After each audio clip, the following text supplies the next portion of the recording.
Easter is in just a few days. You're going to have a lot of new people coming to your church. What's your plan to reach out to them after?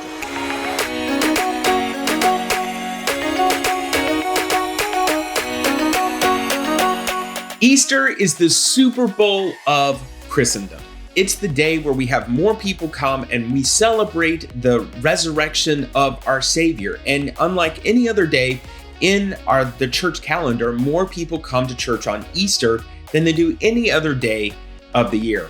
And so when we have all these new people coming to us, we have to have a plan of how are we going to reach out to these people. Once they come and they come for the first time, how are we going to let them know that we saw them, that we noticed them, and that we want them to be part of a community?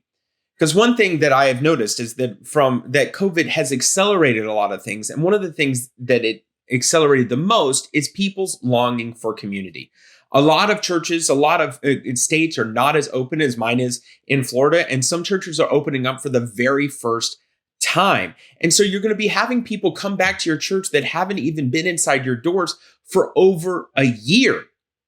So how do we reach out to these people? How do we put them in a community of people that care for them and people that love them as well? As I've looked over my numbers over the last couple of years, I've seen about a 50% increase in the amount of people that come on Easter versus the current average of the people who are coming through. So even during COVID, our Easter is going to be less than what we saw even in 2019. It will be more than what we've seen before. So with all these new people coming in, what are we going to do? Before we even jump into the plan, I would love for you to subscribe, click that like button, and turn on notifications so you don't miss another great video like this one. So here is my Easter follow-up plan. So I will say that I am a children's pastor, and so a lot of the things that I'm going to talk about today is specific to children's ministry, but the children's ministry is not the church in and of itself. It's part of a larger body. And so a lot of the things that I'm going to talk about today is, yes, it is specific to children's ministry, but it's also reliant on the church as a whole. I rely heavily on the church's follow-up systems, their small group systems, their hospitality systems as well. But there are also things that's specific that we do to children's ministry. And I'll point out what those things are. So here is my plan. The first part is to invite people. Now, if you're just watching this the Monday after Easter or even the weekend before, you may be a little bit behind the ball on getting your people to invite people, but hopefully your church has already been doing that. But this is the essential step that has to happen before you come through, because what happens is that it's very scary for a person to come into a building that they've never been to, especially if they've never been to church before. And they come into a building where they don't know what's going on. They see a whole bunch of people that think they know each other, and they're just not sure how to connect or where to go or what to do. So if a person is invited to church, then they can actually find someone to see. And I'm not just saying like give a card like, hey, to the cashier at Sam's Club and say, hey, I would love to see you at church. I'm saying like it's a personal invite. It's based on relationship. Like, hey, come and see me and I will show you. You can come sit next to me and we can go out to lunch later. So it's built in relationship. So when that person does come into the church for the first time, they're looking for someone in particular, someone that can introduce them, someone that can show them the way. And it's not as scary. So we need to invite people, and that invitation needs to be relationship based. Is like Andy Stanley says all the time, we want to invest and invite in people. We want to do that all throughout the year, but very much more so during the Easter season. The second step is on the actual day of Easter is you want to collect their information. This is super easy to do in children's ministry because I do this every single week. And before the parent can even drop off their child, they need to fill out a card that asks for their name, their address, their phone number, their email address, the kids' birthdays, their birthdays, all of those things. It's a lot of information, and we guise it in the part of security, which it is for security. In case something goes wrong, we can get in contact with that parent. But also all of that contact information allows us to continue to reach out to them. Now, what we do in adults, because there's no like security issues we have to worry about with adults, unless you're going to do some kind of weird contact tracing. What we do is we have every single person in the church, guest and member alike, every single person will fill out a connect card where they write down all their information and write down all their information on there. And then if they're a first time guest, they then come to our fresh start counter, which is our guest booth, or it's a designated area where they can come and they turn in that card. And when they turn in that card, they get a free t-shirt from my friends over at Sunday Cool. And Sunday Cool is a great t-shirt company. If you haven't discovered them yet, they have these super soft tees. And every time I have designed a shirt and had Sunday Cool print it, my people have absolutely loved it. So you need to check them out if you're not already ordering from Sunday Cool. That's a little plug. I'm not getting paid for that. I'm just telling you, they're great. So anyway, so they get the free t-shirt, and we've been doing this for the last couple of months, and we have seen incredible results. We've actually seen more first-time guests actually identify themselves, and new here guests identify themselves because they want the t-shirt. Because hey, everybody loves a free t-shirt. So that's what we want to collect, all of their info, so that we can use that later. Because if we don't know they came, if they don't tell us who came, they don't tell us their information, then we can't reach out to them, and we can't follow up with them. So after we've collected all their info, what we're going to start doing is in the coming weeks, where these next several steps, we're not going to do all these all at the same time. And we're certainly not all going to do these on Monday. But as over the next several weeks, we're going to do these steps, not every day, but maybe one a week. So the first thing we do is we send them a personalized card. This is actually the next step of it. We send them a personalized card. So what I do in children's ministry is I send them a postcard that says, hey, thanks for coming to my children's ministry. And then it actually gives them a prize. And it says, if you bring this back, you will get a prize from our store. And our kids store is stocked with items from Five Below. If you're not familiar with that store, it's kind of like the dollar store, but they have items that are like $1 to $10.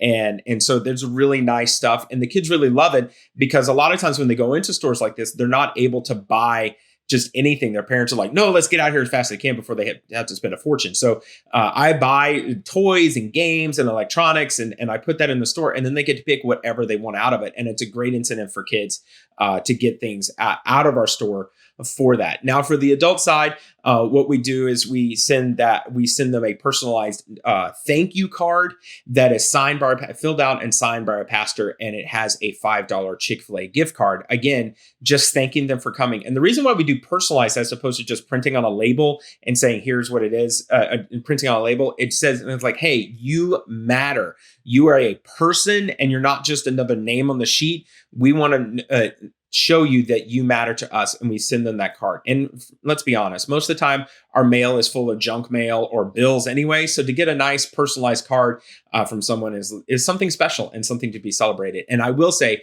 for children, when they get mail, because they get mail even less frequently, they are super excited to receive that. And so I actually collect those. I collect the cards that I send home to the kids, and I keep track of that to make sure that they're actually working. So that's the number 3 is to send a personalized card. Number 4 is that you make a phone call. Call these people. Again, very few people are reaching out to people. Most of the phone calls, we're all looking forward to those extended warranties and the spam calls that are coming out. And a lot of the calls that you make these days will probably go straight to voicemail.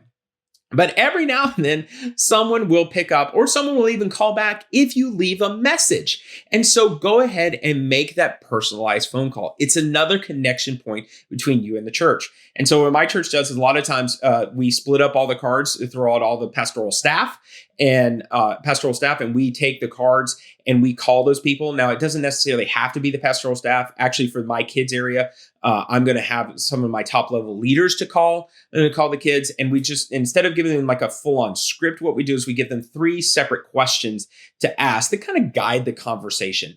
And so those questions that we ask them are, what did you think of service? You just get an idea of feel as like, is this a prospect of someone that's going to come back? Or are they from out of town? Or did they like it? Did they not like it? It's kind of like an anecdotal evidence of what you feel about the service and what you can do to improve. The second question is, what brought you to our church? Were they invited? Did they see a Google ad? Did they see a Facebook ad? Did they did someone do a door hanger on their door? Did they get an invite card? That way you can kind of measure like, okay, how is this working? How are our systems working? Did they visit our website? All those things. And it, again, allows you to provide another connection point, because if they're new in town, this is like, and they're looking for a church, hey, maybe they found one with you.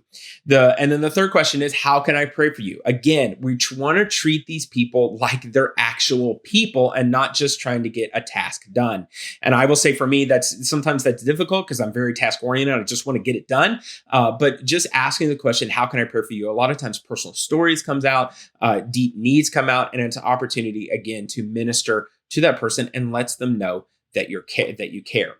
So after those three questions, then we let them know of like, hey, here's what their next steps are. So if they just accepted Jesus, we want to plug them in to get baptized. And we're actually having our baptism service on the following Sunday. So it was like, hey, let's go ahead and get this done because we want them to come back again. The more frequently they come back and the sooner they come back, the more likely they are to come on a regular basis. So if they just accepted Jesus, it's like, hey, let's tell the world and let's get baptized. If they haven't accepted Jesus or they already have and they're coming in, then we plug them into our Next Steps program, which is our growth track, if you're familiar with that term, or just a membership class. And so we plug them into there because from that next step, that's our funnel to get them into serving and get them into groups and to get them plugged into the church and into all the ministries at the church. And so it just kind of puts them through there. The other thing that we're doing is we're launching small groups again on that following Sunday of Easter, so that even if they don't come to Next Steps, they can find a group that best suits them because we'll have all our small group leaders out and of all the different subjects. And so they can come out and meet them on Sunday and say, hey, here's what it is. And also we have it online on our website so they can go ahead and check out what those groups are. So it's a lot easier to communicate all that and to talk about that over a phone call than it is over a card or an email. It's just like, hey, here's the things. Here's the way that you can come into community. Because like I said, people are longing for community. So if you can plug them into a group or plug them into people that care, they are going to gravitate towards that. The next step is to send them an email. So if they gave us a valid email address, and sometimes people don't write legibly, or they just give us a dummy email address, or they just leave it blank, let's be honest. Then it's like, I don't want any more email.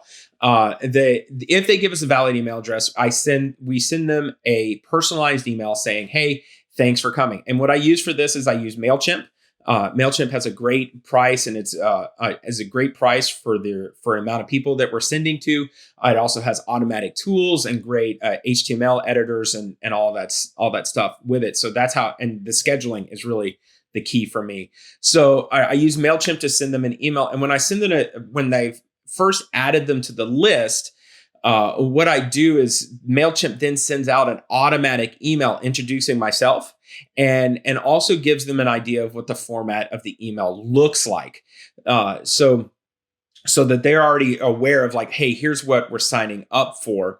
And then it also gives them the option to opt out. I make it very clear. Hey, if you don't want to receive emails from us, all you got to do is unsubscribe, or you can update your preferences. Because here's the other thing is that I send in that email specifically out for children's ministry, but I also add them to the adult newsletter list because I'm not emailing children. Most children don't have email addresses. So, and so I give them, so if they click that update their preferences, it allows them to opt out of the adult newsletter or the kids newsletter. So they get that, and they're not just overrun by emails, because if they do both, they'll get 2 emails a week.